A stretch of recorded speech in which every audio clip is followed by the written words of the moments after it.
আসসালামু আলাইকুম, কেমন আছেন সবাই? আজকে আমরা অধ্যায় 4-এর সর্বশেষ প্র্যাকটিক্যাল ক্লাসটি করব।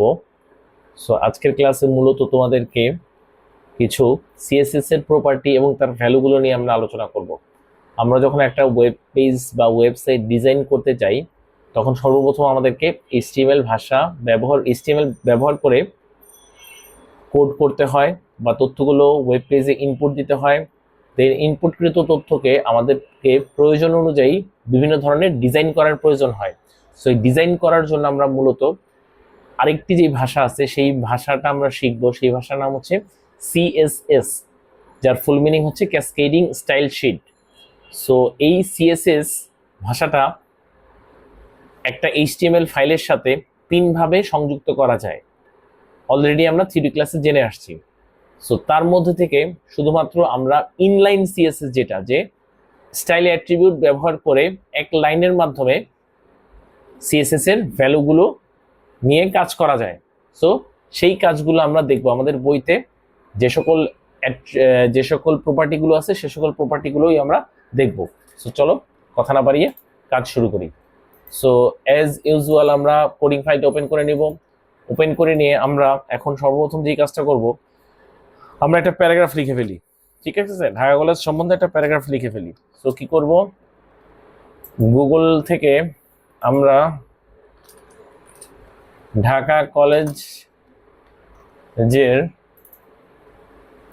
একটা হিস্টোরি মোটামুটি কপি করে নিলাম, উইকিপিডিয়া থেকে কপি করে নিয়ে আমরা ভ্যালু পেস্ট করে দিলাম। এখন দেখো কত বড় একটা প্যারাগ্রাফ। আমরা কি করলাম, কোনো অসুবিধা নাই, আমরা এন্টার বাটনে প্রেস করে করে লাইন ব্রেক করে নিয়ে দেখাবো, তাতে কোনো ধরনের প্রবলেম হবে না। আউটপুটে সেম ভাবেই প্রদর্শন করবে। ফাইলটা সেভ করলাম। আমরা যদি কোডটা রান করি, তাহলে দেখো আমরা কিন্তু একটা প্যারাগ্রাফ আকারেই দেখতেছি। ঠিক আছে স্যার, আমি জুম ইন এবং জুম আউট করতেছি। ওয়েব ব্রাউজারে জুম ইন বা জুম আউট কিভাবে করবা আশা করি তোমরা সবাই জানো। আচ্ছা, আমি বলে দিচ্ছি, কন্ট্রোল বাটনটা চেপে ধরতে হবে। চেপে ধরে দেন মাউসের যে হুইল থাকে বা একটা চাকা থাকে, ওই দুই লেফট বাটন এবং রাইট বাটনের মাঝখানে এই হুইলটা ঘোরাতে হয়। ঠিক আছে, উপরের দিকে উঠালে ছোট হতে থাকবে, আর নিচের দিকে বা সামনের দিকে যদি তুমি নাও হুইলটা, তখন টেক্সটের সাইজগুলো বড় হতে থাকবে। ঠিক আছে, আচ্ছা। আমরা একটা প্যারাগ্রাফ লিখে ফেললাম, খুব ভালো কথা। এখন আমরা চাচ্ছি যে আমরা যখন কোনো ট্যাগ ব্যবহার করে ওয়েব পেজে কোনো কিছু লিখবো, তখন সেই টেক্সটটা ডিফল্ট ভাবে ব্ল্যাক কালারে দেখা যাবে। আমি এখন চাচ্ছি এই টেক্সটের কালার, সবগুলো টেক্সটই রেড কালারে দেখাবে, ব্ল্যাক কালারে দেখাবে না। তাহলে আমরা করব কি, সিএসএস এর হেল্প নিতে হবে। আমরা এই যে ওপেনিং ট্যাগ, প্যারাগ্রাফ ট্যাগের মধ্যে একটা অ্যাট্রিবিউট ব্যবহার করব, যেটা হচ্ছে স্টাইল অ্যাট্রিবিউট। ইনলাইন সিএসএস লিখতে হলেই আপনাকে স্টাইল অ্যাট্রিবিউটটা ব্যবহার করতে হবে। আপনারা এই স্টাইল অ্যাট্রিবিউটটা আরো একটি ক্লাসে দেখছেন, সেটা কোন ক্লাসে আপনারা কি মনে করতে পারতেছেন? একটু খেয়াল করে দেখেন তো। আমরা যখন ওয়েব পেজে টেবিল প্রদর্শন করার জন্য যেই ক্লাসটা করছিলাম, সেখানে কিন্তু আপনাদেরকে বলে দিয়েছিলাম আমি যে সেল স্পেসিং 0 লিখলেও হবে, অথবা বর্ডার কলাপস প্রপার্টিটাও ব্যবহার করলে হবে। সেখানে কিন্তু আমি টেবিল ট্যাগের মধ্যে স্টাইল অ্যাট্রিবিউটটা ব্যবহার করেছিলাম, সেখানে আমি সিএসএস এর কাজ করেছিলাম। ঠিক আছে, সিএসএস এর কাজ আপনি যখনই করবেন ইনলাইন সিএসএস এর ক্ষেত্রে, অবশ্যই সেখানে স্টাইল অ্যাট্রিবিউট ব্যবহার করতে হবে। আচ্ছা, এখন আমরা আমাদের কাজে আসি। আমরা চাচ্ছি যে টেক্সট সমূহকে রেড কালারে দেখাবো, তাহলে যেই সিএসএস প্রপার্টিটা ব্যবহার করব তার নাম হচ্ছে কালার। মনে রাখবেন, স্টাইল অ্যাট্রিবিউটের মধ্যে ইনভার্টেড কমা দেওয়ার পরে মাঝখানে প্রথমে যেই টেক্সটটা লিখবেন সেটাকে বলবে সিএসএস এর প্রপার্টি। প্রপার্টির নেম লেখার পর একটা কোলন দিতে হয়, তারপর লিখতে হয় প্রপার্টি ভ্যালু। আমরা কালার দেখতে চাই, কোন কালার দেখতে চাই? রেড কালারের দেখতে চাই। যখন কালার কোলন রেড লিখবো, আমি যদি ফাইলটা যদি সেভ করি, দেন যদি রান করি, আমি দেখেন কালারগুলো কিন্তু রেড কালারের দেখতেছি। ঠিক আছে, আচ্ছা। এখন আমরা চাচ্ছি শুধু রেড কালার না, আমরা চাচ্ছি যে এই টেক্সটের ব্যাকগ্রাউন্ডে আপনার ইয়েলো কালার থাকবে, ব্যাকগ্রাউন্ড কালার হবে ইয়েলো। এই সম্পূর্ণ প্যারাগ্রাফটার ব্যাকগ্রাউন্ড কালার থাকবে ইয়েলো। তাহলে আমরা কি করব, তাহলে আমরা কি আবার স্টাইল অ্যাট্রিবিউট লিখবো, সমান টান দিয়ে আবার এভাবে লিখবো? না, কোনো একটা পার্টিকুলার অংশ বা কন্টেন্ট অথবা এটাকে বলা হয় এলিমেন্ট, কোনো একটা নির্দিষ্ট এলিমেন্টের মধ্যে যদি একাধিক স্টাইল অ্যাট্রিবিউট, একাধিক স্টাইল করার প্রয়োজন হয়, তখন আপনি কি করবেন, স্টাইল অ্যাট্রিবিউটের মধ্যে ইনভার্টেড কমা স্টাইল অ্যাট্রিবিউট একবার লিখবেন, ইনভার্টেড কমাও একবার লিখবেন, একবার দিবেন। এই ইনভার্টেড কমার মধ্যে যখন প্রথম property name colon property value লেখা হয়ে যাবে, তখন কি করবেন, একটা সেমিকোলন দিবেন। সেমিকোলন দিয়ে পরবর্তীতে আপনি স্পেস দিয়ে পরবর্তী যেই প্রপার্টির নাম বা যেই প্রপার্টি ব্যবহার করবেন তার নাম লিখবেন। ধরেন আমি পরবর্তীতে যে প্রপার্টি ব্যবহার করব তার নাম হচ্ছে background hyphen colour. So background colour আমি কি দিব, ইয়েলো। ঠিক আছে, দেখেন স্টাইল অ্যাট্রিবিউট একবারই ব্যবহার করছি, ইনভার্টেড কমাও একবারই ব্যবহার করছি, জাস্ট প্রথমে একটা প্রপার্টি ব্যবহার করছি, তারপর তার ভ্যালু লিখছি, এরপর সেমিকোলন দিছি, আবার একটা স্পেস দিছি, প্রপার্টি নাম লিখছি, কোলন দিছি, অ্যাট্রিবিউট ভ্যালু লিখছি। ঠিক আছে, সেইভাবে কোনো একটা নির্দিষ্ট এলিমেন্টে বা ট্যাগের মধ্যে একই সাথে একাধিক সিএসএস এর প্রপার্টি ব্যবহার করা যায়। সো আমি যদি এখন ফাইলটা সেভ করি এবং রান করি, তাহলে দেখেন রেড কালার, টেক্সটগুলো রেড কালার আছে, প্লাস ব্যাকগ্রাউন্ড কালার ইয়েলো হয়ে গেছে। ঠিক আছে, আচ্ছা এবার আসেন, আমি যেই ফন্টে দেখতেছি লেখাগুলো, অক্ষরগুলো যেরকম, সেই অক্ষরগুলো আমি চাচ্ছি পরিবর্তন করে দেখাবো। সেই জন্য যে অ্যাট্রিবিউটটা ব্যবহার করতে হয় তার নাম হচ্ছে, আমি এন্টার বাটনে প্রেস করে পরের লাইনে লিখি, কোনো অসুবিধা নাই, এগুলো আমি প্রত্যেক ক্লাসেই বলে আসছি প্রায়। সো আমি চাচ্ছি এখন হাতের লেখা চেঞ্জ করে দেখাবো। আমি আউটপুটে যেভাবে এল লেখা দেখতেছি বা ডি লেখা দেখতেছি এইভাবে দেখবো না, আমি ডিফারেন্ট একটা শেপ বা ডিফারেন্ট একটা হ্যান্ডরাইটিং দেখতে যাচ্ছি। সো আমরা কি করবো, এই জন্য যেই প্রপার্টিটা ব্যবহার করব তার নাম হচ্ছে ফন্ট ফ্যামিলি। ফন্ট ফ্যামিলি দিলাম, এবার কোলন দিলাম, এবং এবার যে কোনো একটা ফন্ট ফ্যামিলির নাম লিখবেন। সো আমি পপুলার কয়েকটা নাম লিখে আপনাদেরকে দেখাচ্ছি। যে ফন্ট ফ্যামিলির মধ্যে আমি লিখলাম এরিয়াল, সেভ করলাম। আমি যদি রান করি দেখবেন লেখার যে ফন্টগুলো কিন্তু চেঞ্জ হয়ে যাবে। আমি যদি রিফ্রেশ দিই পেজ, দেখছেন স্যার চেঞ্জ হয়ে গেছে। আমি যদি দেই ক্যালিব্রি, সেভ করি, যদি রান করি দেখবেন ফন্ট চেঞ্জ হয়ে যাবে, ফন্ট চেঞ্জ হয়ে গেছে। আমি যদি লিখি জোকারম্যান, সেভ করলাম, রান করলাম, দেখেন লেখাগুলো কিন্তু চেঞ্জ হয়ে গেছে। ঠিক আছে, সো আমি এভাবে কি করতে পারি, ফন্ট ফ্যামিলি চেঞ্জ করতে পারি। ঠিক আছে, আচ্ছা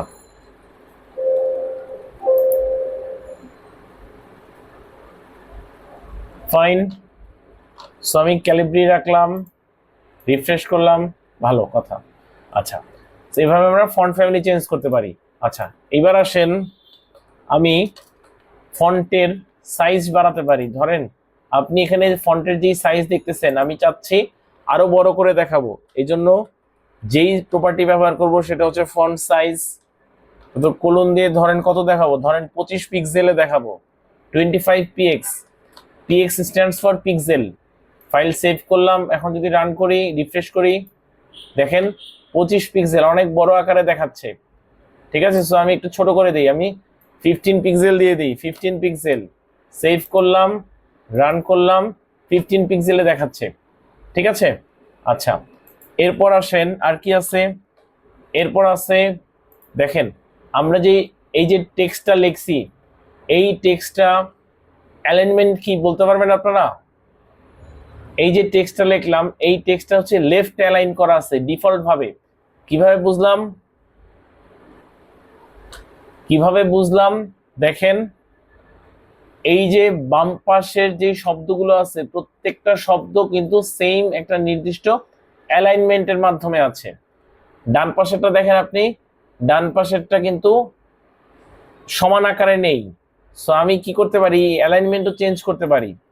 সো আমি কি করলাম, text align, text align, colon দিলাম, এবার অ্যালাইনের ভ্যালু দিলাম ধরেন রাইট।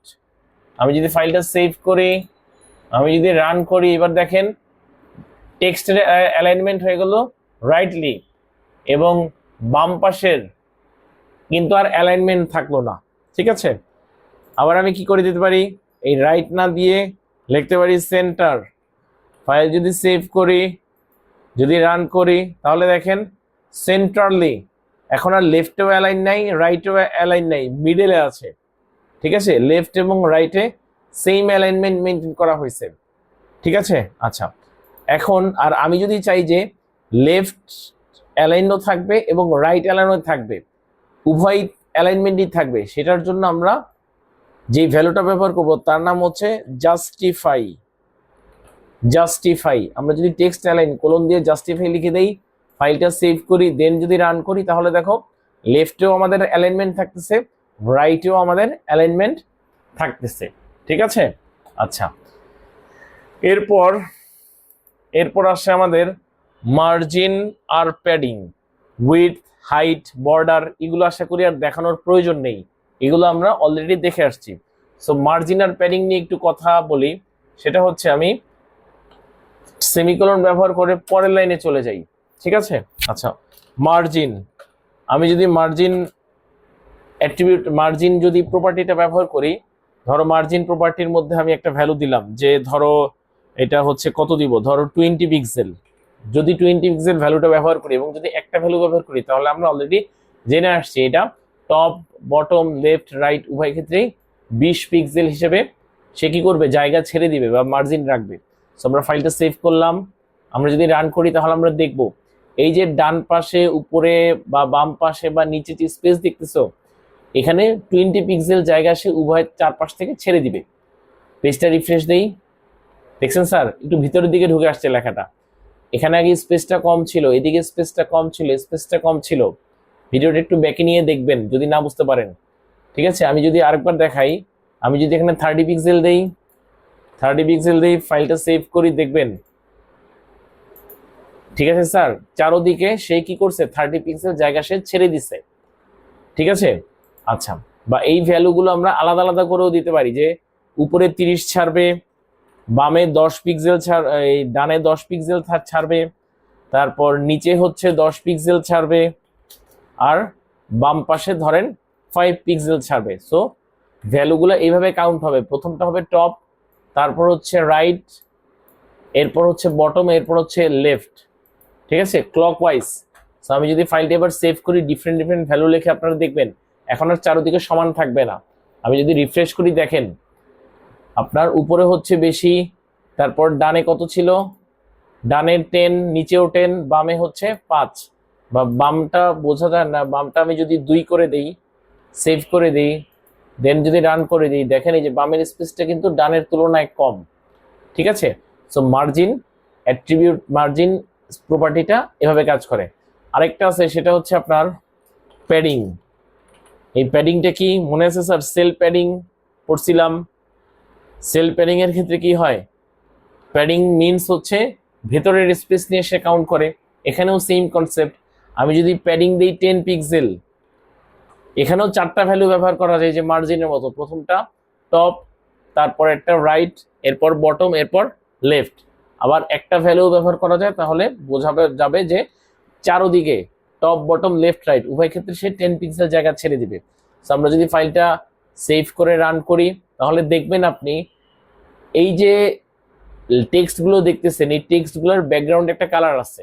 ঠিক আছে, এখন এই টেক্সটগুলো কিন্তু বর্ডারের সাথে লাগানো অবস্থায় আছে। ঠিক আছে, টেক্সটগুলো কিন্তু একদম কাছাকাছি আছে, উপরে নিচে কাছাকাছি আছে, বামে আর ডানে একদম লাগানো অবস্থায় আছে। আমি যখন প্যাডিং 10 পিক্সেল লিখে দিব, তখন হচ্ছে এই যে বর্ডার বা হ্যাঁ, এই যে ব্যাকগ্রাউন্ড কালারের মাঝখানে যে টেক্সটগুলো আছে, এই টেক্সটগুলো থেকে এই যে বর্ডারের যে দূরত্ব, ভিতরের যে দূরত্বটা, এইটা বেড়ে যাবে। আমরা যদি পেজটা একবার রিফ্রেশ করি, আউটপুট দেখলেই আশা করি আমরা সবাই বুঝতে পারবো। দেখছেন স্যার, চারোদিকে সে 10 পিক্সেল করে ছেড়ে দিছে, চারোদিকে সে 10 পিক্সেল করে ছেড়ে দিছে। আমি যদি এটাকে 30 পিক্সেল লিখে দেই, 30 পিক্সেল, ফাইল যদি সেভ করি, তখন এই যে স্পেসটা দেখতেছেন না চারিদিকে, এই স্পেসটা বাড়বে। রিফ্রেশ করি, দেখছেন স্যার স্পেসটা বেশি স্পেস সে ছাড়ছে, ঠিক আছে। সো এইটা হচ্ছে প্যাডিং এর কাজ, আর ওইটা ছিল মার্জিনের কাজ। সো এই কয়টা অ্যাট্রিবিউট, এই কয়টা প্রপার্টি আপাতত আপনাদের জানলে হবে, বা আপনাদের বইতে, বোর্ড বইতে এই কয়টা প্রপার্টি সম্বন্ধেই বলা আছে, ঠিক আছে। সো আশা করি ক্লাসটা সবাই ইন্টারেস্টিংলি দেখছেন। সো এর সাথে সাথে আমাদের চ্যাপ্টার 4 এর প্র্যাকটিক্যাল ক্লাসগুলো শেষ হয়ে গেল, ঠিক আছে। সো ক্লাসের মাঝখানে বা যে কোনো ক্লাসে যদি কারো কোনো কোয়েশ্চেন থাকে বা বুঝতে অসুবিধা হয়, আমার রিকোয়েস্ট থাকবে ওই ক্লাসটা একটু বারবার আপনি দেখবেন। তারপরেও যদি বুঝতে না পারেন অবশ্যই আমার সাথে গ্রুপে কন্ট্যাক্ট করবেন। গ্রুপের মাধ্যমে কন্ট্যাক্ট করলে আমি অ্যাজ আর্লি অ্যাজ পসিবল আমার নলেজে আসা মাত্রই আমি সেটার সলিউশন দেওয়ার ট্রাই করব, ঠিক আছে। সো সবাই ভালো থাকবেন, সুস্থ থাকবেন। পরবর্তী চ্যাপ্টারের ক্লাস দেখার আমন্ত্রণ জানিয়ে আজকের ক্লাস এখানেই শেষ করতেছি। আল্লাহ হাফেজ সবাইকে, থ্যাংক ইউ।